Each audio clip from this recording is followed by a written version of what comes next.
Hello everyone, my name is Amlesh. I'm going to take you through grammar videos. Most of us have learned grammar in our school days.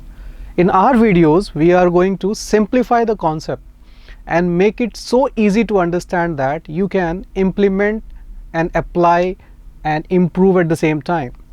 So today's topic is Introduction to Sentence Formation. Let us have a look at the lesson plan. So we are going to discuss about the key components of a sentence and the details of the key components of a sentence. So what are the key components of a sentence? Whenever we make a sentence, we name some person or thing and say something about person or thing.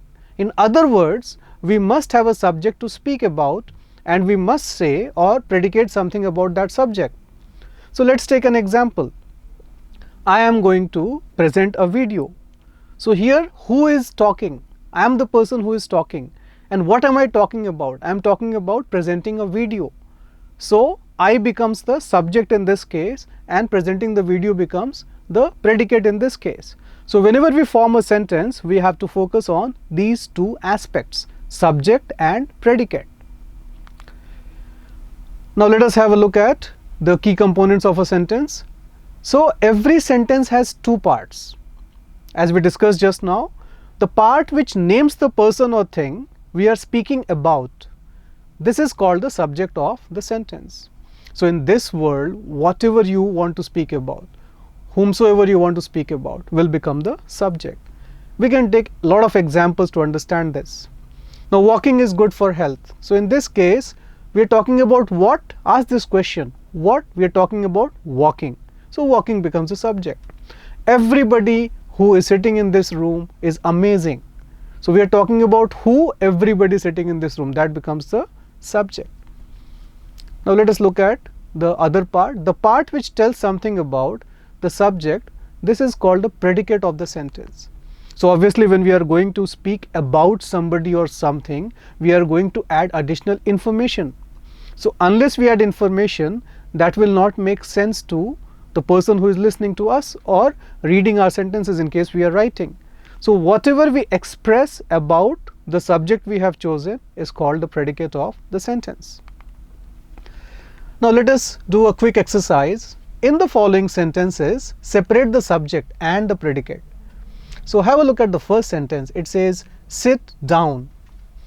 So here if you see it carefully, there is no clear-cut subject, but it is something which is understood that somebody is being told to sit down. So here the subject is implied, rather understood. Thank him. So here once again the entire process is based on the implied idea, the subject. So here we don't have a clear-cut subject earmarked in the sentence itself. Here comes the bus. So in this case the subject is the bus, and here comes the bus, that is explaining the process. So these are some interesting examples where the subject is not present directly in the beginning of the sentence. Sweet are the uses of adversity. So here we are talking about what? We are talking about adversity, and the object has been very carefully crafted in the beginning rather than at the end. In the next sentence, nature is the best physician. So here let us ask this question, what are we talking about or who are we talking about? So if you see carefully, if you take out nature, the entire sentence becomes meaningless. Hence nature is the subject over here, and is the best physician becomes the object over here. Edison invented the phonograph. So who invented? Edison invented. So Edison becomes the subject and invented the phonograph becomes the predicate in this case. Let us look at the next slide. In the following sentences, we have to separate the subject and the predicate. So in the first sentence, as you can see, we cannot pump the ocean dry. So here, who are we talking about? We are talking about we. If you remove we, the sentence becomes meaningless. Hence, we becomes the subject. Cannot pump the ocean dry becomes the predicate in this case. Borrowed garments never fit well.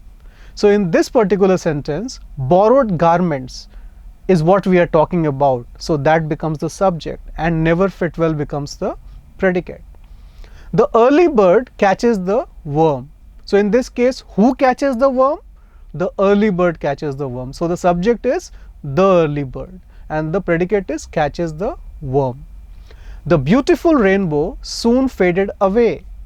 So what faded away? If you ask the question, it's the beautiful rainbow.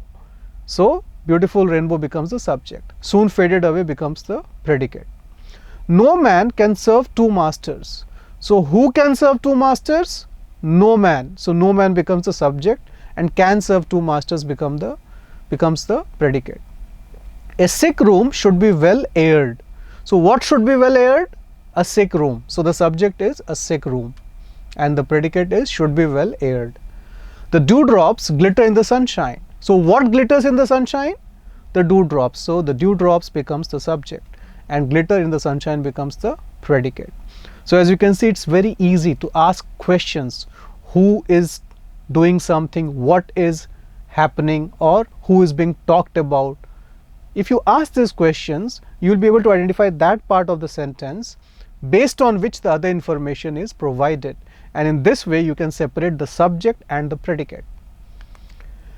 Now let us have a look at the other aspects of subject.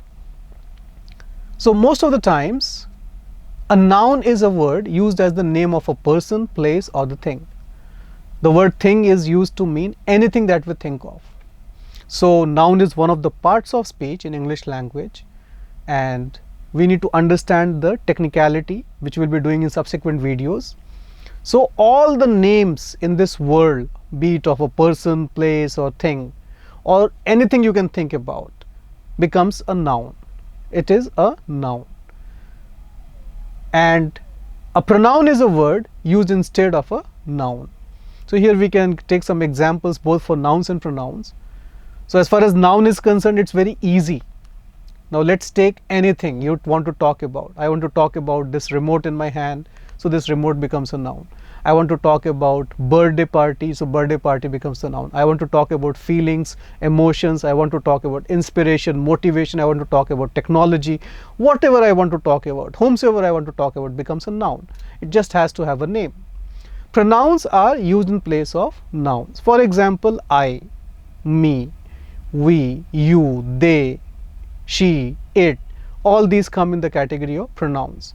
And as all of you might be knowing that a pronoun is used to replace a noun. So in a sentence, if we have to repeat that noun, we don't use the noun repeatedly because that is not correct as per the rules and it doesn't sound good as well. So we just replace the noun with a pronoun and continue with the sentence. Now let us look at the predicate. Predicate can be of different types. So in this slide, we are going to talk about a simple predicate. So what is a simple predicate? A simple predicate is the word that shows the action in a sentence. Now obviously when we are going to make a sentence, it's going to describe something which is happening. So unless there is an action, there is no point of expressing our ideas. So that is why a simple predicate is that word that shows you the action in a sentence. It is used to tell you what the subject of the sentence does. Look at short sentence in the English language. She danced. So here dancing is the action, and who danced? She. So here one verb is more than enough to express the entire action or the event which is going around. So this becomes a simple predicate.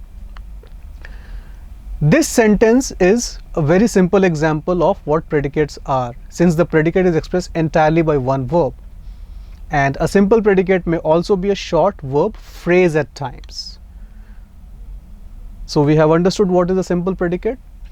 So the shortest sentences where we have an action or where we have a group of words which describes the action along with the subject is what we call a simple predicate.